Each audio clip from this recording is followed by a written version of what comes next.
Russian researchers in the late 1940s kept 5 people awake for 15 days using an experimental gas-based stimulant. They were kept in a sealed environment to carefully monitor their oxygen intake so the gas didn't kill them, since it was toxic in high concentrations. This was before closed-circuit cameras, so they only had microphones and 5-inch thick glass porthole-sized windows into the chamber for them to be monitored. The chamber was stocked with books, cots to sleep on, no bedding, running water, and a toilet, and enough dry food to last all 5 of them for over a month. The test subjects were political prisoners deemed enemies of the state during World War II. Everything was fine for the first 5 days. The subjects hardly complained about having been promised, falsely, that they would be freed if they submitted to a test, and they were not supposed to sleep for 30 days. Their conversations and activities were monitored, and it was noted that they continued to talk about increasingly traumatic incidents, especially during their past, or mostly the general tone of the conversation was a little bit darker, especially after the 4th day mark. After 5 days, they started to complain about the circumstances that led them to where they were. They started demonstrating severe paranoia. They stopped talking to each other.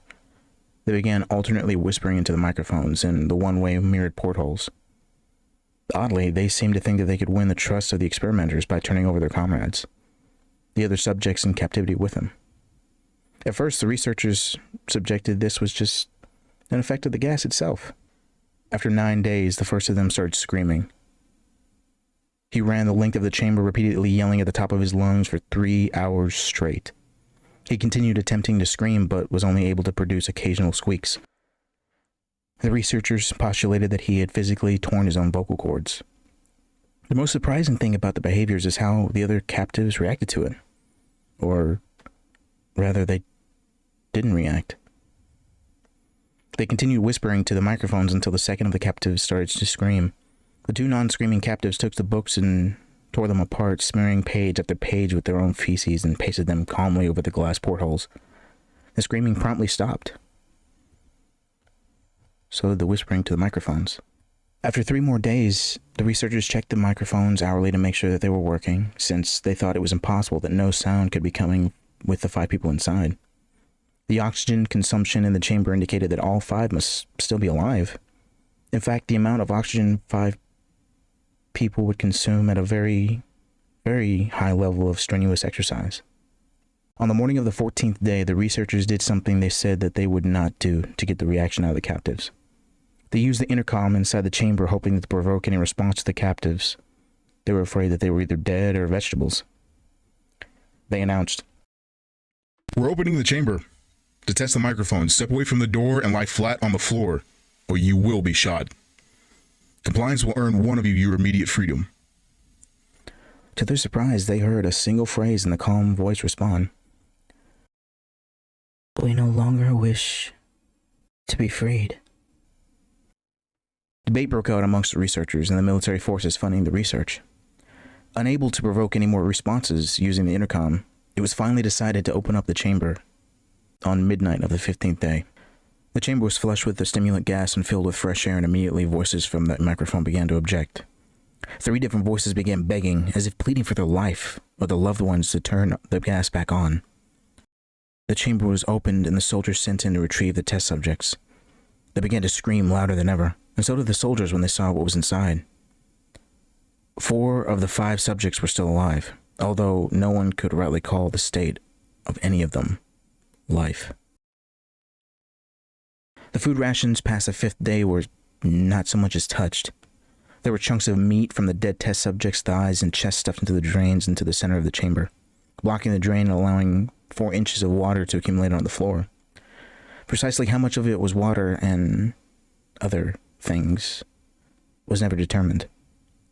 All 4 of the surviving test subjects also had large portions of muscle and skin torn away from their bodies.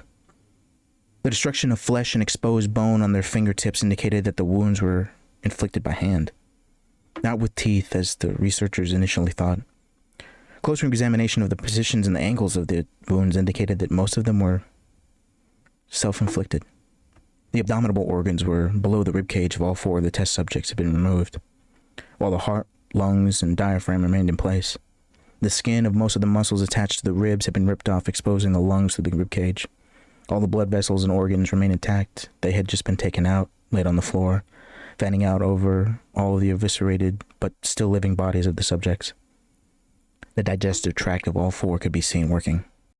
It was quickly apparent that they were digesting their own flesh that they had ripped off and eaten over the course of the days. Most of the soldiers were Russian special operatives in the facility, but still many refused to return to their chamber to remove the test subjects. They continued to scream to be left in the chamber and alternately begged, demanding the gas be turned back on, lest they fall asleep. To everyone's surprise, the test subjects put up a fierce fight in the process of being removed from the chamber. One of the Russian soldiers died from having his throat ripped out.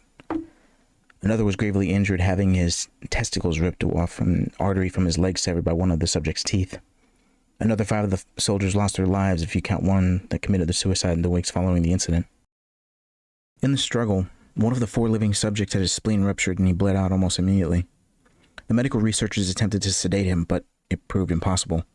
He was injected with more than 10 times the human dose of morphine derivative and still fought like a cornered animal, breaking the ribs and an arm of one of the doctors. His heart was seen beating for a full 2 minutes after he bled out, to the point where there was more air in his vascular system than blood. Even after it stopped, he continued to scream and flail for another 3 minutes, struggling to attack anyone in reach and just repeating the word, more, over and over, weaker and weaker, until he finally fell silent. The surviving 3 test subjects were heavily restrained and moved to a medical facility. The 2 with intact vocal cords continuously begged for the gas, demanding to be kept awake. The most injured out of the 3 was taken to a only surgical operating room in the facility. In the process of preparing the subject to have his organs placed back within his body, it was found that he was effectively immune to the sedative that they had given him to prepare for surgery. He fought furiously against the restraints when the anesthetic gas was brought in to put him under. He managed to tear most of the way through a 4-inch wide leather strap on his wrists. Even though the weight of a 200-pound soldier was holding him, it took only more than a little anesthetic than normal to put him under. And the instant his eyelids fluttered and closed, his heart stopped.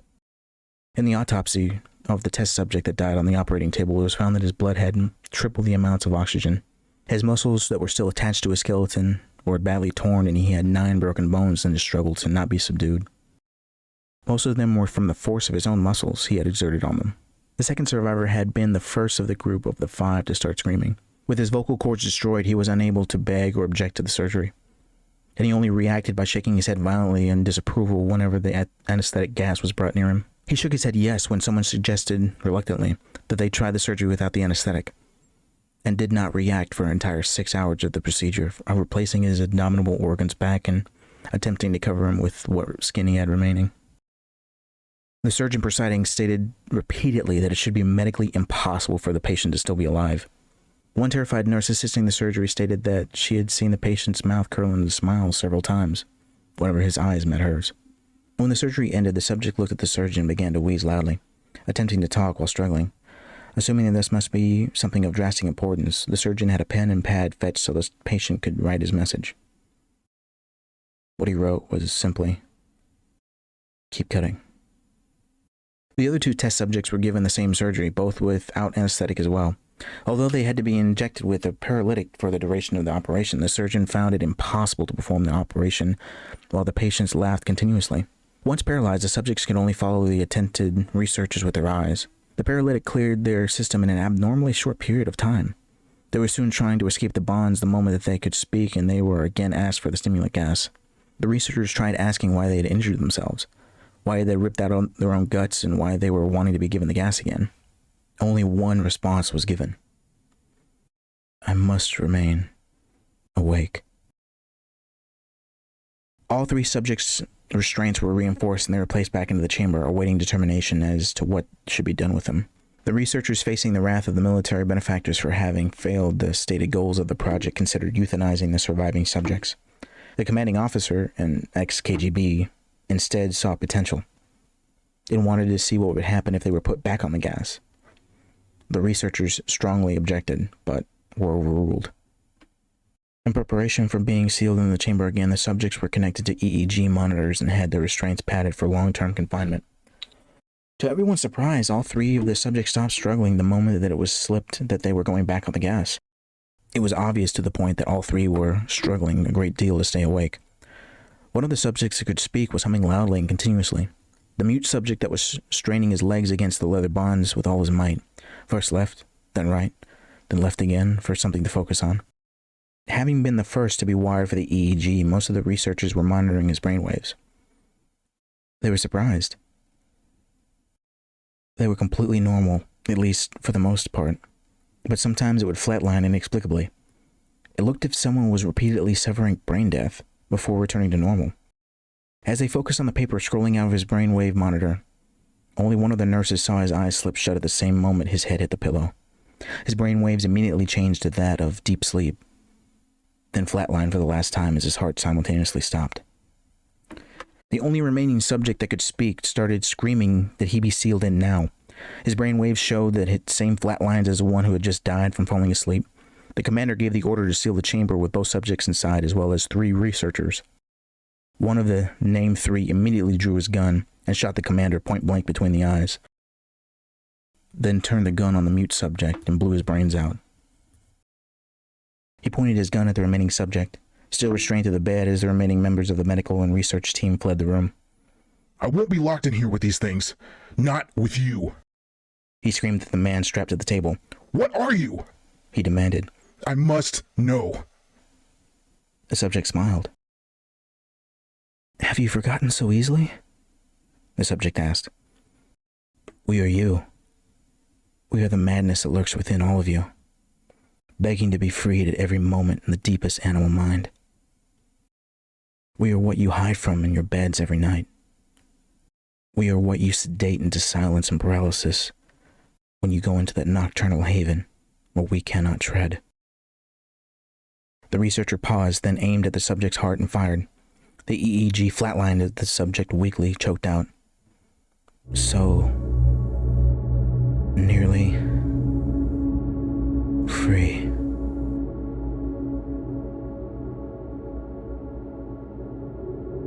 Hello everyone. I just wanted to say thank you for tuning in. I started up a Patreon to help with suggestions and to hear your stories, whether they be fiction or real.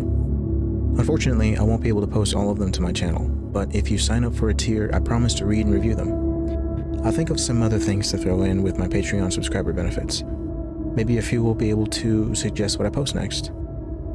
My contact info will be in the description down below. Please reach out to me. I'd love to hear from everybody. Well, until next time, stay scared.